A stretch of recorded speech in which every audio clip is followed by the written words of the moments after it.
What up, gang? Welcome back to Music Theory with me, sponsored yet again by our gracious heater. God bless this little thing. Chords.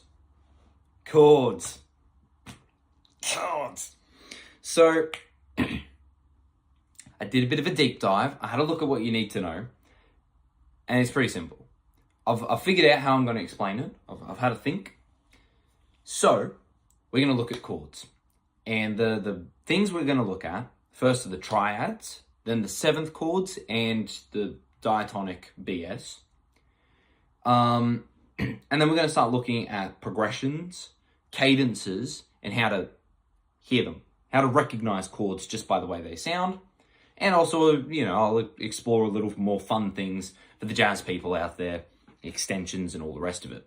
And I'll also include things like how do we build these chords, etc., etc. So, let's start at the beginning. You may have been told that for your major triad, for your triads, you need the 1, the 3, and the 5. But how do we figure that out? Obviously, you can just know and be like, yeah, fuck you. I know what I'm doing. Or not. I wouldn't blame you. So, the way I like to think about it is there are a set of codes and a set of rules to follow to get your triads. And that all comes down to whether we go up a major third or a minor third. So what do I mean by that? Let's explore. When I say go up a major third interval is composed of 4 semitones. So starting on any given note, let me just there we go. Starting on any given note, starting on C, we got 4 semitones to get a major third. 1, 2, 3, 4. Look at that, we have a major third. Woo! Now, obviously, I start counting from after the note. So we have our note and we start counting 1. It's not like scales and stuff where, this is 1. 1, 2, 3, 4. So there is our major interval. 1, 2, 3, 4, our major third. Similarly, a minor third is made up of 3 semitones. So we start on 1, 1, 2, 3. Ooh. So, what do we do from there? Essentially, we just stack different kinds of thirds. Now, obviously, this goes on far beyond the realms of triads. If you do it enough, you get sounds like that. Pretty funkalicious. But in terms of the triads themselves, there are 4. Major, minor, diminished, augmented. They're the 4. And how we get those 4 changes on which kind of interval we stack. So to get a major triad, we need to stack a major third and then a minor third. We alternate, starting with the major third. So, we start 1, 2, 3, 4. Beautiful. How do we finish the chord? We go up a minor third. 1, 2, 3. Look at that, we have a major triad. Woo! Now you may ask, why do we go up a minor third afterwards? Why do we do that? Well, it's all to protect the sanctity of the 5th. The 5th needs to be perfect in major and minor triads, and in a lot of chords. We'll get to that later. So to do that, to complete it, obviously we've gone up our major third, that's what gives it the major sound. But to get the perfect 5th, we need to go up a minor third. Wonderful work. Yet again, you can apply this anywhere. Let's start on F sharp. Go up 4 semitones, 1, 2, 3, 4. We have our major third, go up a minor third, so 3 semitones, 1, 2, 3. And we have our F sharp major triad. We do B flat. Go up a major third, 4 semitones, 1, 2, 3, 4. Beautiful. There we go. Then a minor third, 1, 2, 3. Beautiful. Now, sometimes when they're playing it and you have to recognize it, they will put in the octave root. But that doesn't matter because we're focusing on the triad. That doesn't change too much. Now, how do we do it for a minor chord? So the minor triad, as we know, starts with a minor third. So we start on our root, go up 3 semitones. 1, 2, 3. Beautiful. So last time, to make a major chord, we went up a major third and then a minor third. Now we do the opposite. We've gone up a minor third. Now we need to go up a major third. 1, 2, 3, 4. Ooh. So that is how we build our minor triads. We can do it anywhere. Start on F, go up a minor third, 1, 2, 3, go up a major third, 1, 2, 3, 4. Congratulations, you've just made minor triads. So, to make a major chord, we go up a major third and then a minor third. We go up 4 semitones and then 3. To make a minor triad, we do similar but the opposite. We go up a minor third first and then a major third. 1, 2, 3, 4. Obviously, the major third being first and then the minor third being first is what gives the two chords their tonalities. We get major by going up a major third first, who'd have thunk it, and then minor by going up a minor third first. Then there's the two wild cards, that being diminished and augmented.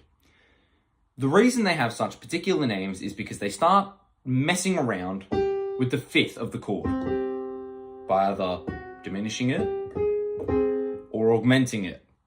So how do we build this? Oops, turn my camera off. There we go. So how do we build this?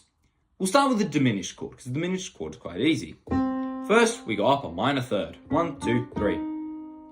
And then we do it again. 1, 2, 3. Whoa. So the diminished triad is made by stacking minor thirds. Later on, I will discuss, when we get to seventh chords, I will discuss things like full and half diminished. I will explain full a little bit here after I explain augmented. So to get a diminished triad, we just go up 2 minor thirds. We stack minor thirds on top of each other. We do it anywhere. Let's go A. 1, 2, 3. 1, 2, 3. That's how we get our diminished chord. Diminished triad, I should say. Whoa. Augmented is similar, but with one key difference. Instead of going up minor thirds, we go up major thirds. So we start on our root, go up a major third, 1, 2, 3, 4, yippee! And then we do it again, 1, 2, 3, 4. Whoa! And again, you can apply this anywhere. Let's go A flat. 1, 2, 3, 4, 1, 2, 3, 4. Now, recognizing them can be a little difficult because they both sound like utter garbage. But the diminished triad, as we know, is made by stacking minor thirds. And because of that, it feels a lot more tight and more tense. It's an aggressive dissonance. It's a very aggressive dissonance. It's like, oh, Jesus. Augmented is dissonant, but it sounds weird. There's something off about it. It's not like diminished where it's like, oh my God, my skin is about to just turn into the Hulk and freaking I'm gonna break out into a monster. Augmented is just like, it's that look. And you can do it anywhere.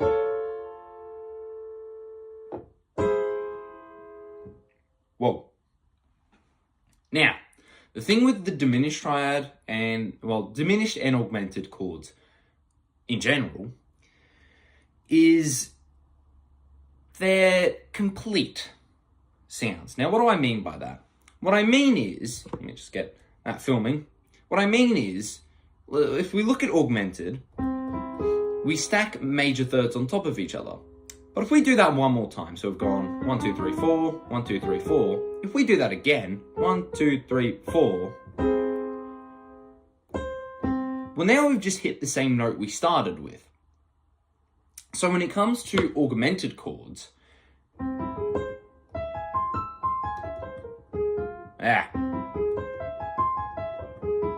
there's only so many of them, and there's only so many notes that can be in them.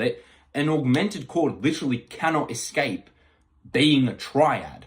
Unless you do, I mean, you can just ignore it and just make it a sharp 5-7 chord if you want to.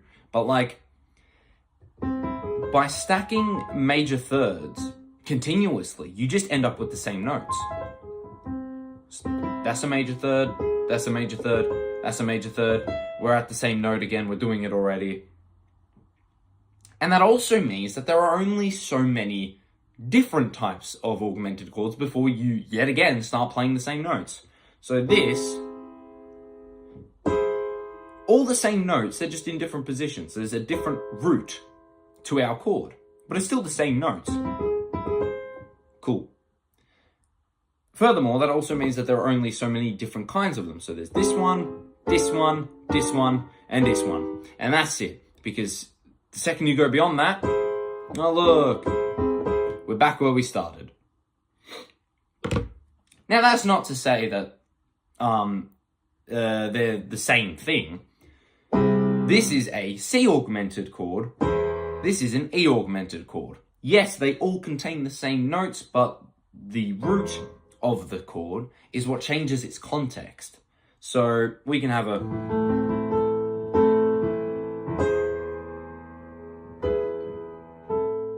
Well, we went to an E augmented chord, and we'd call it an E augmented chord because of its relation to the rest of the chords in the progression.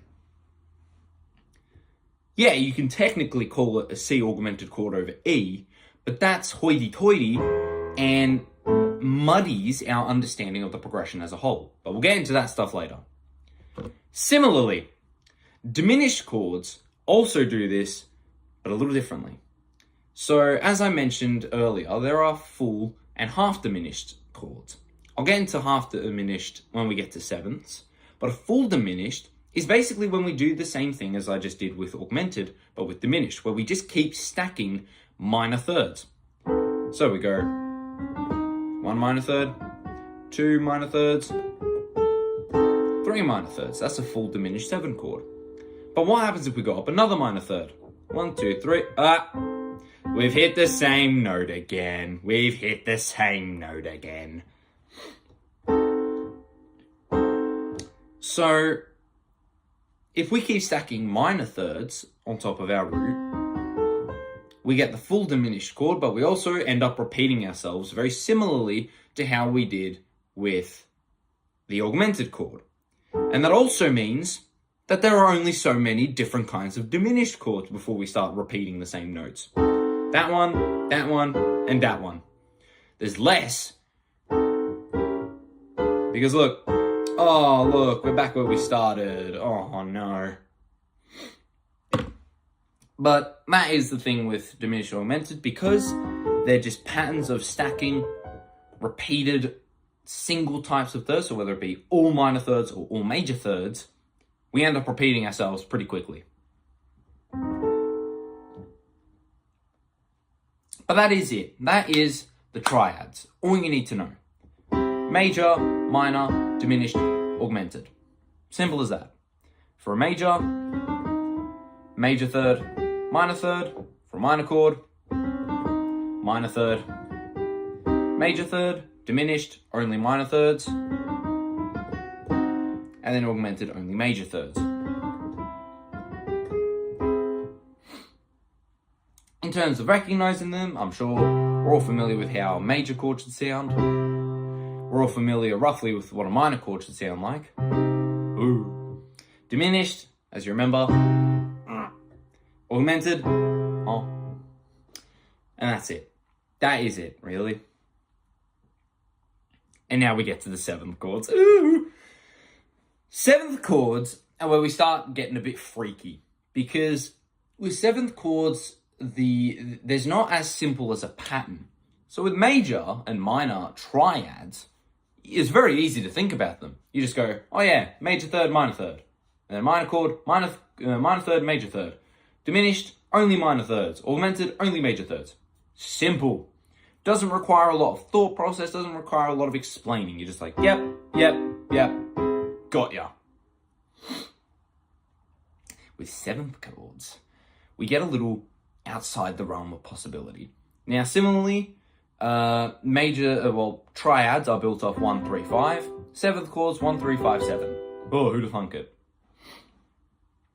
But I want you to remember that 1, 3, 5, 7, and even 1, 3, 5 is in relation to the root. Because if you remember from scales, if you remember from that video, we've got 1, 2, 3, 4, 5, 6, 7, 8. And the scales depend on what kind of scale you're playing, but like in a major scale, 1, 2, 3, 4, 5, 6, 7, 8. But if we wanted to move to the 2 chord and make it 7, now we've got 2, 4, 6, 8. Which does not fall in line with our 1, 3, 5, 7 rule as previously established. So instead of thinking about it in relation to the scale, think about it in relation to the notes. When you're building your 7th chords, that's not to say that this isn't a 2 chord. It still is. 2, 1. There we go. 2, 1. But if we want to build this chord, this note we have to think of as 1. This is our root note. And then we stack the appropriate thirds, fifths, and sevenths on top of it. But within the scale, that's still a 2 chord. So, chords. 7 chords. What kind of chords are there? There is the major 7. The major 7 chord falls in line with our previously established pattern of going up and up different kinds of thirds. So we start with a major third. We're getting the major sound, then a minor third. Look at that, we have our triad again. Then to go beyond that, as we just heard, we went up a minor third. 1, 2, 3. So we have to do the opposite. And we go up a major third. 1, 2, 3, 4. So we go up a major third, then a minor third, and then another major third. 1, 2, 3, 4. 1, 2, 3. 1, 2, 3, 4. Simple as that. And again, you can apply this anywhere. You can start on B flat. 1, 2, 3, 4. 1, 2, 3. 1, 2, 3, 4. B flat major 7 chord. How beautiful. You can do it on E flat. 1, 2, 3, 4. 1, 2, 3. 1, 2, 3, 4. Ah, look at that. E flat major 7. Minor 7, very similarly, is comprised of the minor chord setup. So we start with our minor third first. So we start 1, 2, 3, 1, 2, 3, 4. So we've gone up a minor third and then a major third. We have our minor triad. But then, like previously, we have to do the opposite of what we just did. So we just went up a major third, 1, 2, 3, 4. Now we have to go up a minor third, 1, 2, 3. And there's our minor 7 chord. 1, 2, 3, 1, 2, 3, 4, 1, 2, 3. You can apply this anywhere. In fact, let's apply it to C sharp minor. 1, 2, 3, 1, 2, 3, 4, 1, 2, 3. Beautiful. The minor chord, the minor 7 chord, much more solemn sound, a bit down on its luck, a bit darker than major 7. But again, context, whatever. If you play it in a different place, it can actually sound quite nice. Like, ooh. The major 7 and minor 7, pretty simple. They follow the order. We want a major 7 chord, major third, minor third, major third. Woo! We want a minor 7 chord, minor third, major third, minor third. Woo! And then we start getting to the shit that doesn't make sense. So, the first one on the chopping block is the dominant chord. Dominant chord, very famous chord. We love it in jazz, we love it. Such a good sound. So to get a dominant 7 chord, first we go up a major third. Alright, cool. Then a minor third. 1, 2, 3. Wait. I have some shit on my nose. Sorry about that. So, we go up a major third. 1, 2, 3, 4. And then a minor third. 1, 2, 3. Beautiful. Now what do we do from there? we go up another minor third. 1, 2, 3. Ooh, jazzy. So we go up a major third and then 2 minor thirds. This gets us a pretty strong sound, you know. The dominant chord, and I'll explain this a lot more in depth later, but the dominant chord really wants to go somewhere. It's not content just sitting there, unless you're bluesy and you're doing, you know.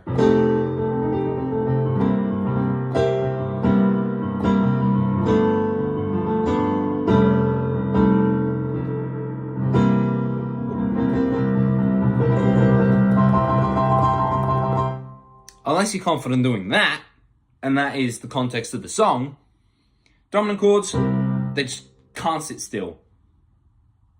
I wonder what that says about them. No, I'm not going to get into that conversation. Then this isn't a chord they'll test you on. It wasn't anywhere I could find, but it's an important chord to know nonetheless. The minor major 7. So we start off with a minor chord. Who'd have thunk it? We go up a minor third, 1, 2, 3, then a major third, 1, 2, 3, 4. And then we go up another major third, 1, 2, 3, 4. Ooh. So the minor major 7 chord is a bit of a spicy chord. Something about it doesn't sound right. It sounds mysterious, one would say. And I'll get into that a little later because there's a way you can sort of think about 7th chords and furthermore just all extensions. But essentially you can recognize things within those chords that give them their sound. But we're not going to get into that yet.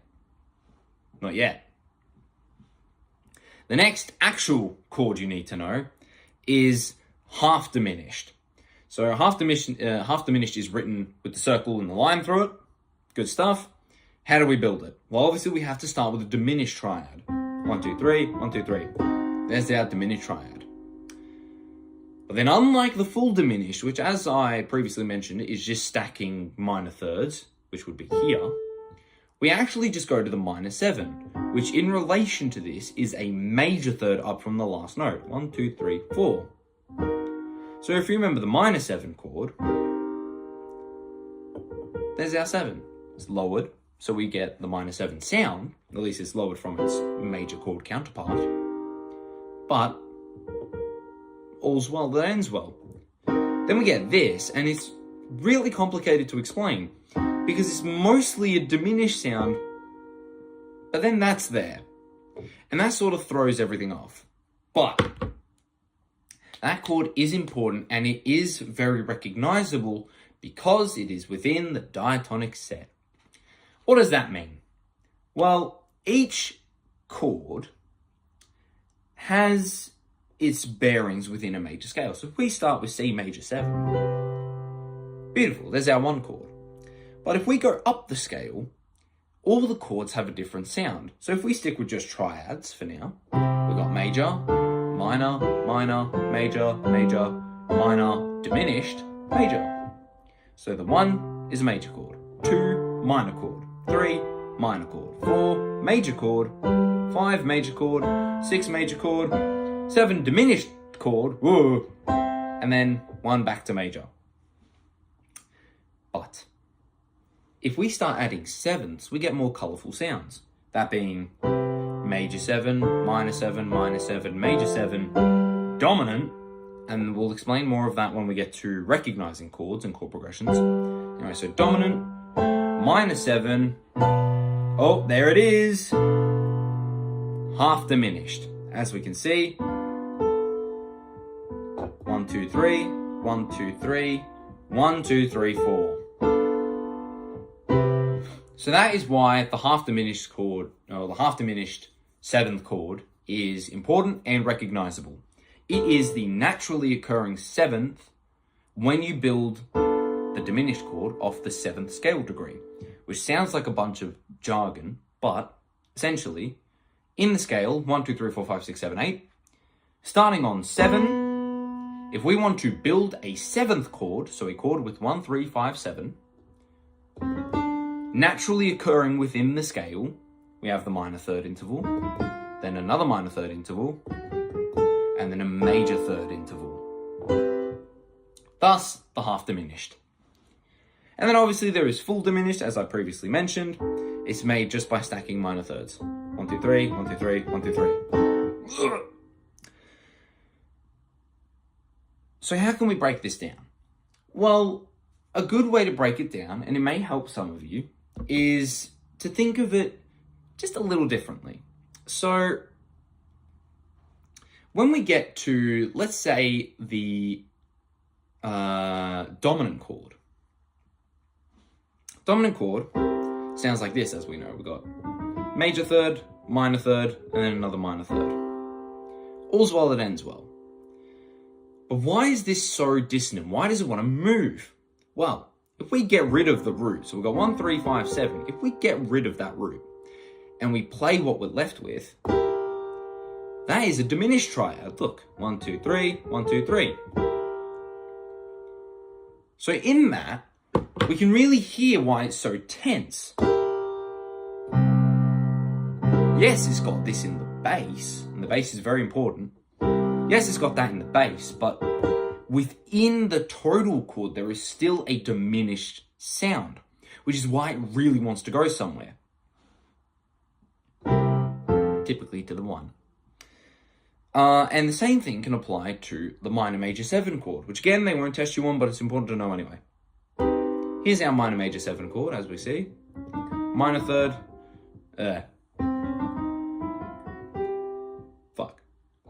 as we can see, minor third, 1, 2, 3, then a major third, 1, 2, 3, 4, and then another major third, 1, 2, 3, 4.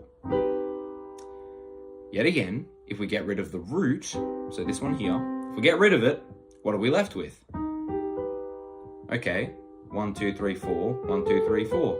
It's an augmented triad. So that's why it sounds so weird. Yes, it's got, the C in the bass, but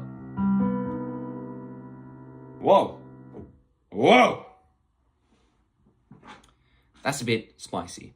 And because we can break the seventh chords apart like that, we can better add further extensions, which I'm not going to do a big detailed diatribe on them because it's not worth it, because you only need to know 7th chords. But when we get to things like 9s and 13ths and all that, well, that was an 11, but whatever. 11s and 13ths and except 9, 11.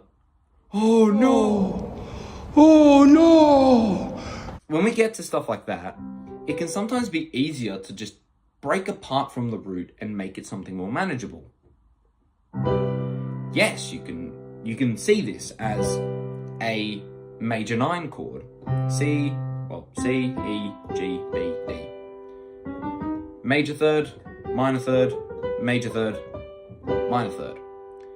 But if we take out the C, what we're left with is an E minor 7 chord. See? 1, 2, 3, minor, 2, 3, 4, major, 1, 2, 3, minor. So we have the minor 7 sound. And this can be incredibly important for dominant chords. How can we spice this up more? Well, we can make it half diminished. So we've got 1, 2, 3, 1, 2, 3, 1, 2, 3, 4. And that is a very classic blues thing to do. You can get even spicier and go full diminished. 1, 2, 3, 1, 2, 3, 1, 2, 3. Oh, Jesus. And then you can go on, so forth, whatever. But in terms of breaking it down, major 7, minor 7, minor major 7, dominant 7, half diminished, full diminished. They're the only things you need to know. Major third, minor third, major third, minor third, major third, minor third, dominant, major third, minor third, half diminished, minor third, major third, full diminished, only minor thirds, and minor major 7, minor third, major third, major third. And again, you can apply that anywhere. F sharp, we want to make F sharp minor major 7. 1, 2, 3, 1, 2, 3, 4. So we've got our minor start, but we have to go up another major third. 1, 2, 3, 4. Ooh. So, how do we think of these chords? How do we hear them? How do we recognize them? The major 7 sounds truly resolved. And I say truly because the minor 7 sound also sounds resolved, but the major 7 sounds really resolved, like ultra resolved. I mean, like, yeah, you can, that's like truly resolved for me, but the major 7 chord, sounds complete. It doesn't matter what you chuck in front of it. You can do a 2, 5, 1.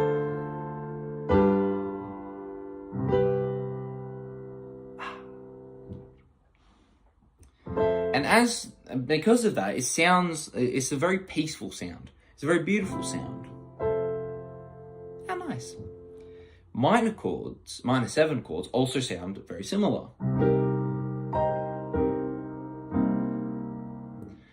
They just sound a bit darker because of that minor third, the minor tonality.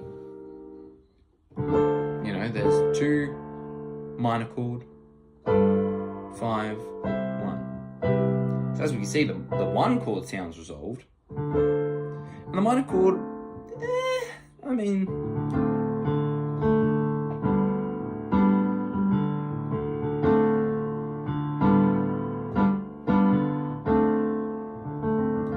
if the minor sound is within the progression, it can sound resolved. It can even sound nice, as I previously mentioned, with the It's Raining Somewhere Else reference.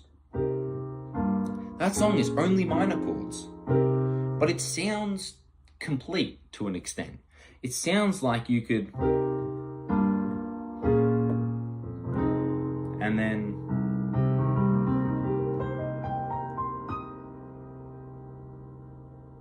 it's not the happiest ending, but it still sounds like it's resolved, like it's ended.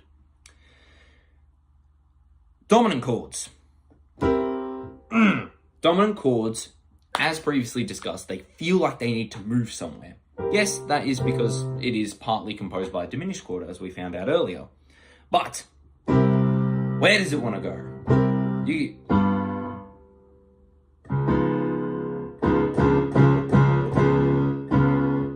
Where does it want to go? Typically, it wants to go to the 1.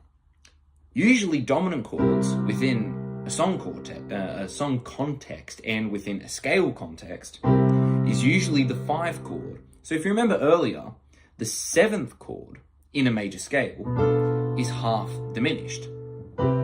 That's the naturally occurring 7th chord from that note in the scale.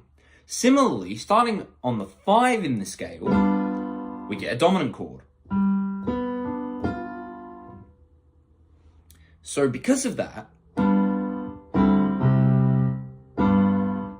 it really wants to resolve back to the 1. Does it always? No. You get shit like tritone substitution, where instead of doing,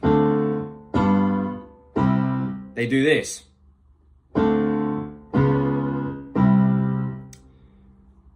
But that's cheeky jazz stuff that I can explain in a separate video, because there's a whole bunch of different schools of thought on it, and you got the 5 chord, you go to its tritone. But there is actual math, or maybe not math, but there is in-depth part to it.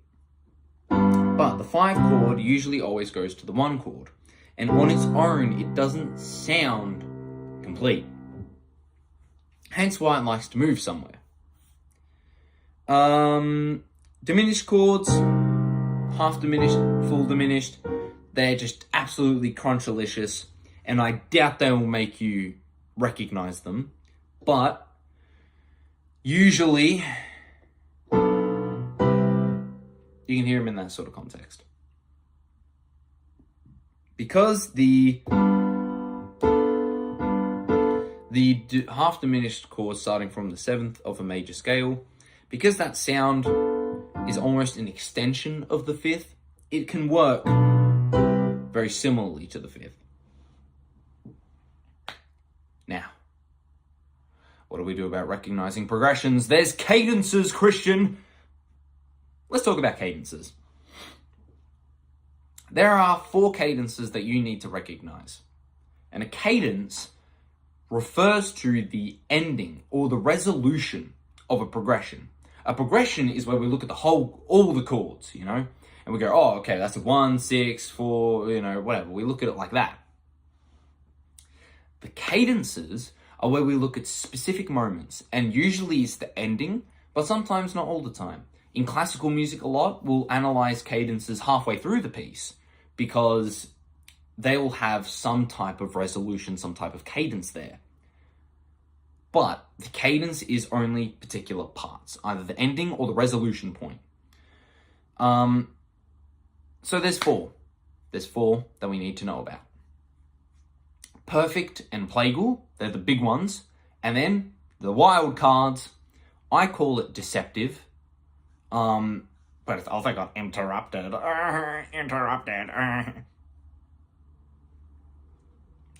Deceptive or interrupted and imperfect. So let's talk about it. The perfect cadence, by far the easiest to recognize, and it's the most forgiving when it comes to recognizing it orally. And it sounds like this.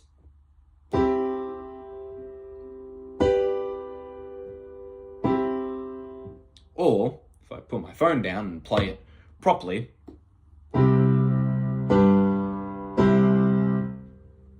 so what are we noticing here? We are hearing a very strong progression. That second chord wants to go nowhere else. Nowhere else. And it feels very resolved. So a perfect cadence is when we have a 5 to 1 progression. 5 to 1. It usually doesn't matter what we approach it with, but typically it'll be 1, 5, 1. It can also be 4, 5, 1. It can be whatever.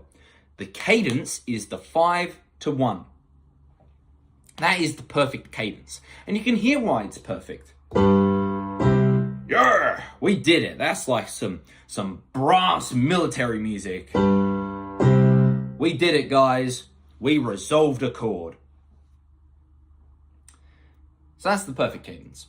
Usually, when you have to recognize 7th chords within a chord progression, and that cadence appears, they may chuck in the dominant 7th, because, as previously mentioned, the dominant 7th chord is usually the 5 chord of a major scale progression.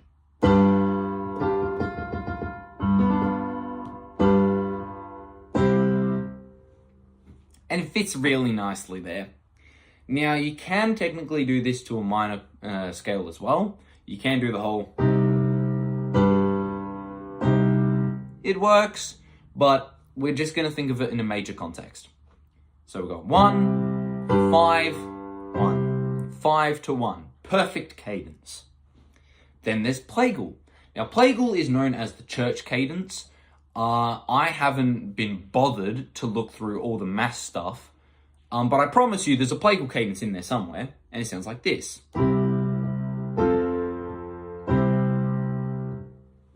I think of it as the ending of If I Can Dream by Elvis Presley, because that...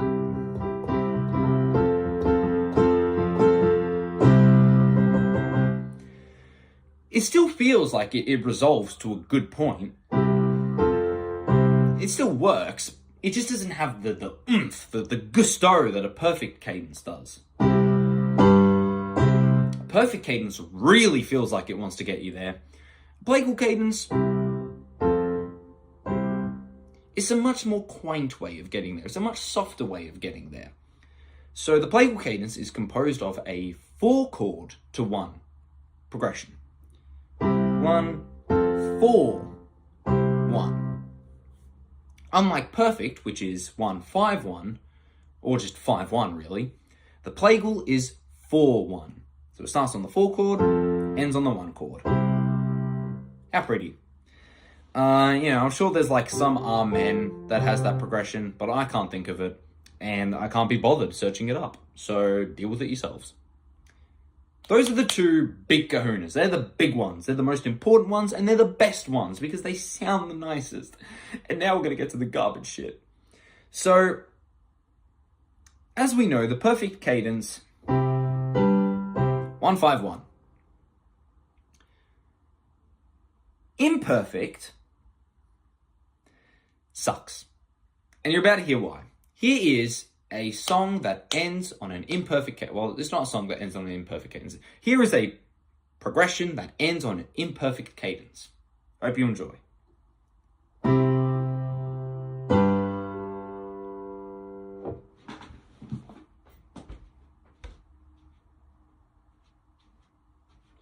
Why?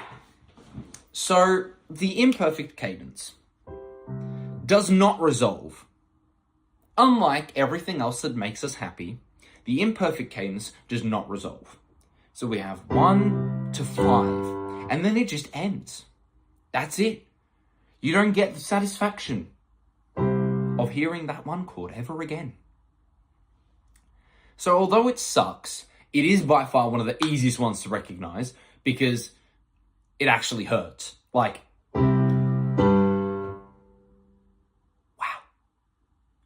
thrilling.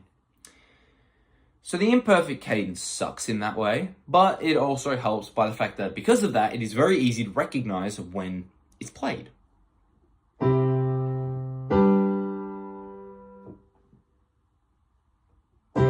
That's what we want, but we don't get it. So that is imperfect cadence. 1 to 5, and that's it. It ends on the 5 chord, it ends on the dominant chord. And we never resolve it. That's an imperfect cadence. Never gets resolved. 1 to 5. Then there is the last one, interrupted. Deceptive cadence. I prefer deceptive, and you'll see why. A deceptive cadence usually goes like this.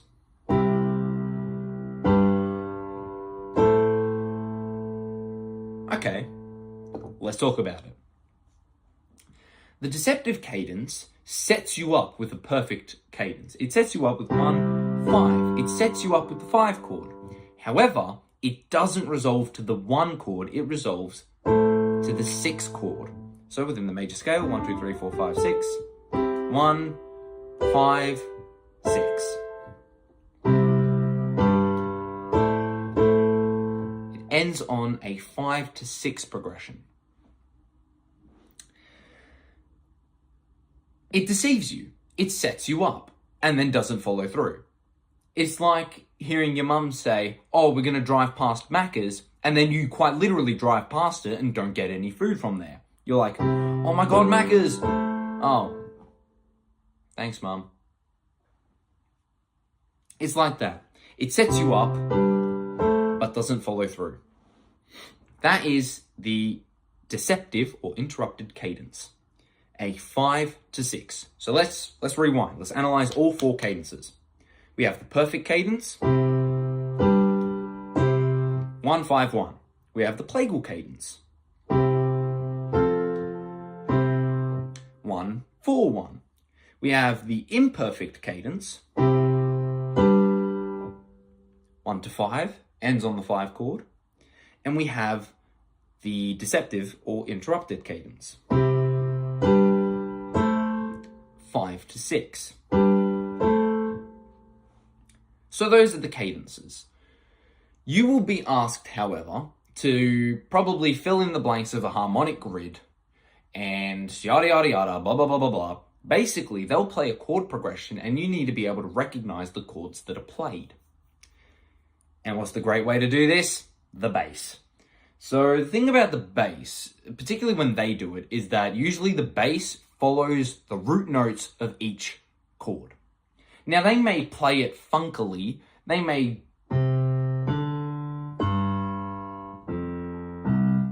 do all that stuff, but it is important to listen to the bass. Because if we listen to a perfect cadence without the chords and just the bass notes, what do we get? Okay, that sounded pretty... Yeah, that was a pretty strong resolution. Even if it went up the octave, even if it did this.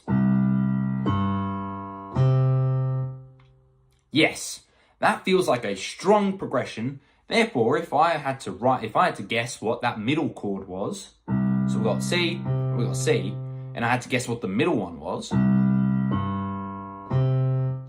I could guess G, because G is the fifth of C. 1, 2, 3, 4, 5. And it has a very strong resolution like a fifth chord does. So if we put that with chords,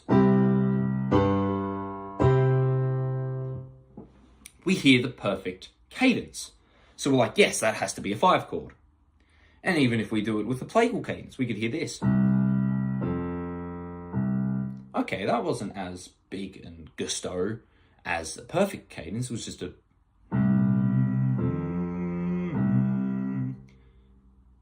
Must have been plagal. Because it still resolved to the 1 chord. It still sounded nice. But it wasn't strong. It was just soft. So we get... Beautiful. Plagal cadence. Therefore, it has to be F, because F is the 4 from C. Simple as that. And again, you can apply this anywhere. Let's do A flat. Alright, so A flat was pretty... That sounded pretty strong to me. I'm going to guess it was a perfect cadence. Yeah, that was a perfect cadence. Had a very strong resolution. And now they're probably going to do a lot more than that. And here's a great thing I came up with. Great for analysing. Here's our progression.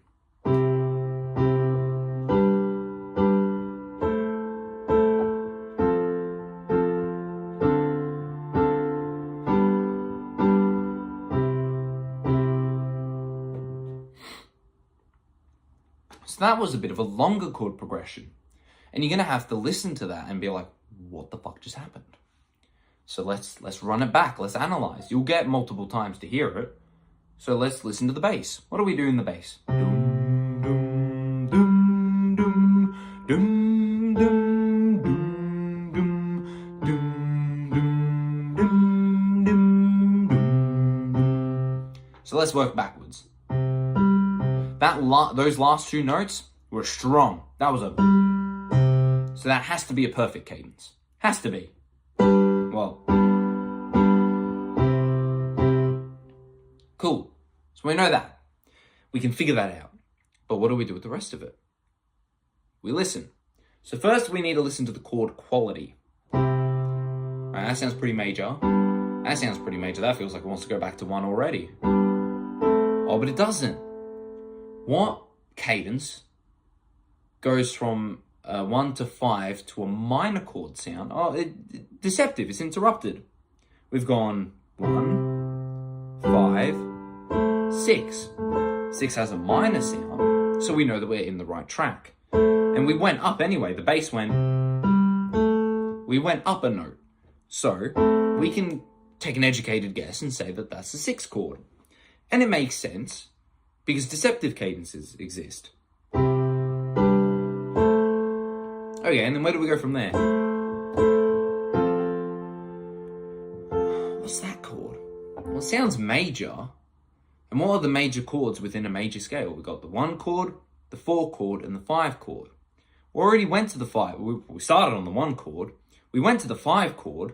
You know, we had our deceptive cadence.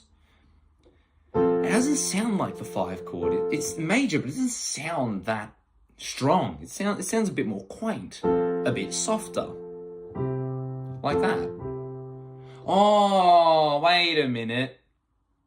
Plagal cadence. It's the 4 chord. So we've gone 1, 5, 6, 4. All right. Oh. Okay, well, fuck. Back it up, buddy. Back it up. Hold up. What was that? What was that? Alright, so we figured this part out. We know that's a 4 chord. Okay. Then this. Now, being able to just... Oh yeah, that's a plagal cadence. Oh yeah, that's a perfect cadence. It comes from practice. And it comes from listening. If you listen to enough listening to chord progressions Great way to do it. The whole Axis of Awesome 4-chord song, yes, perfect example of listening to chords. Because you'll recognize that chord progression when you hear it. And if you lock in what the progression is, you'll be able to put it anywhere. You just recognize it right off the bat and you can hear it in songs. Similarly, if you practice, cadences, your perfect cadence, plagal cadence, whatever, and then you start recognizing it in songs, you'll be able to recognize it when they play it in chord form. The last 3 chords are a very common jazz chord progression known as the 2-5-1. I'm saying this because I wrote this. Well, I didn't write it, I just figured it out by stealing Let It Be and then changing it up a little.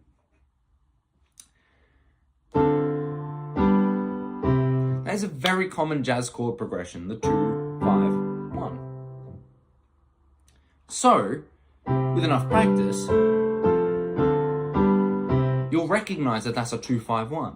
But if you don't recognize it, first listen to the bass. We got do do do do do do do do do. It could even be do do do, and it still sounds like a 2-5-1. Do do do do do do do. It's the 2. All your listening to the bass chord progressions should always be focusing on what it sounds like in a scale.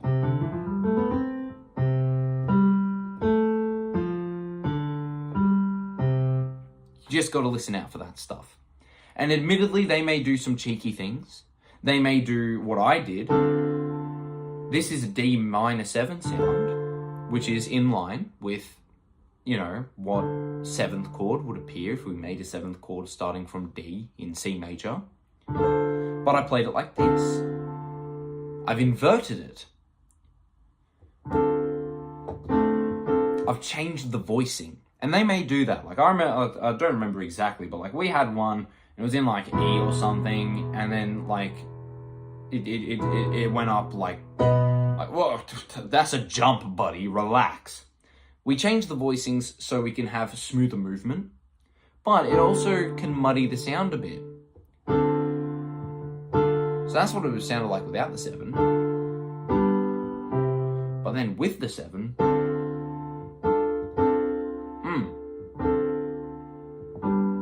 there's an extra color that gets added. But to figure that out, if we go back and we're trying to figure out what the chord progression is, we've got this. Okay, so that sounds a bit too much to be just a triad. Hence, it's a 7th chord. But what if it were, it is a minor sound? What if we got it confused with E, for example? Because E is another minor chord that shows up in C major. There it is. So we listen to the bass. Did the song go... No. It went there. So because of that bigger distance in the bass, we can recognize and say, okay, no, it wasn't the 3. It wasn't the 3.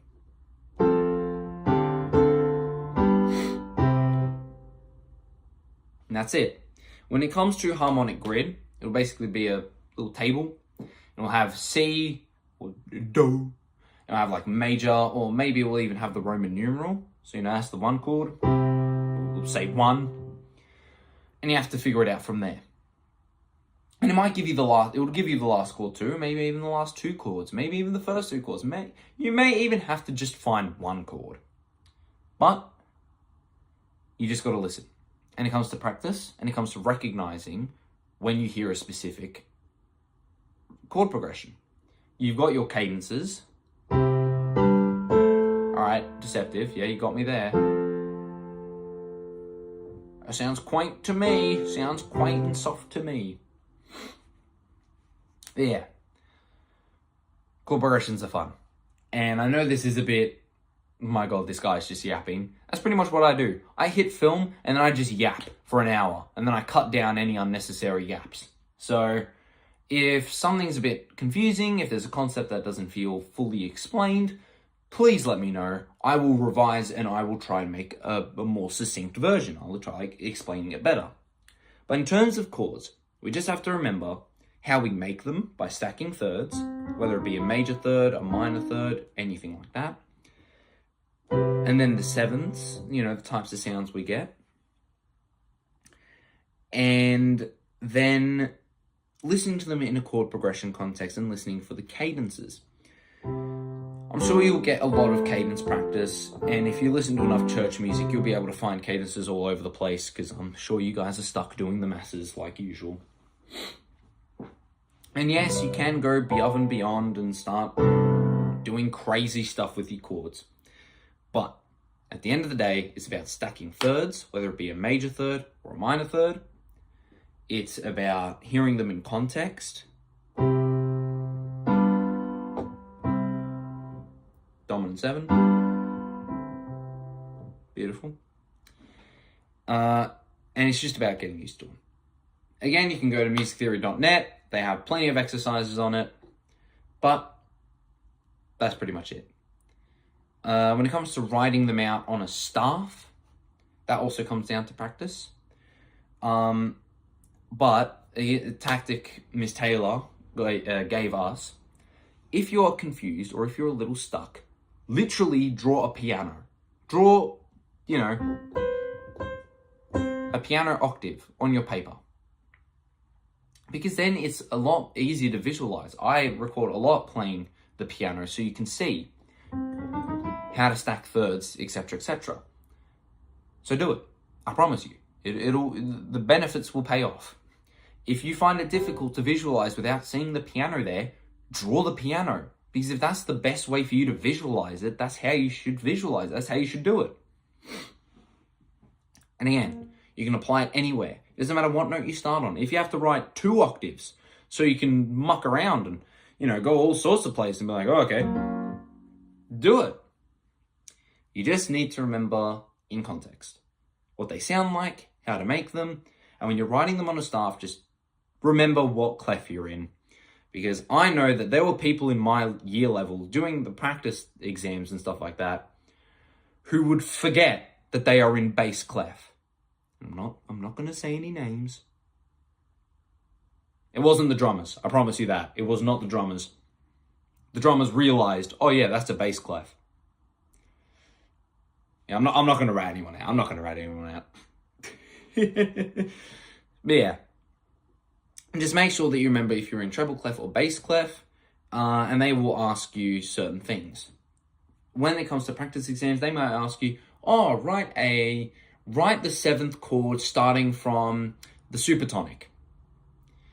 So each scale degree has a name, as previously mentioned: tonic, supertonic, median, subdominant, dominant, submediant, leading tone, upper tonic. And when they say write the 7th chord based on the supertonic, what they mean is write the diatonic 7th chord starting on the 2. So let's say it's in C, and you have to write out a 7th chord starting on the supertonic. Right, so there's our 2. We need to make the naturally occurring 2 chord. Now, if you remember, 2 chords are always minor. And they say 7th, so it has to be a minor 7 chord. There we go. Look at that. So you write D, F, A, C. Whether that's in bass clef or treble clef. And maybe, you'll get A flat, for example. And they'll say, oh, can you write the 7th chord starting on the dominant? And you're in A flat. So you'll go, okay, dominant, 1, 2, 3, 4, 5. We need to make the dominant chord, because the 5 is always the dominant chord in a major scale. So we've got, there's a major third, minor third, minor third. All right, what do we got? E flat, G, B flat, D flat. E flat, B. And if they give you the key signature, great, use the key signature. If they say use either a key signature or accidentals, either write the key signature or write the accidental. So you write E, G, B, and D, but then make sure that you write E flat, G, B flat, D flat. Because then you get the chord. And that is chords. Whether it be major chords, minor chords, A minor. major chords, minor chords, diminished chords, half diminished, full diminished, augmented, major 7, minor major 7, blah, blah, blah, blah. All that. That's what it is. That's how you make them. That's how you hear them. That's how you understand them. If you have any further questions, please let me know. Thank you, Heater. It's been off this entire time, but thank you nonetheless. Peace out, peeps. Let me know if you have any questions.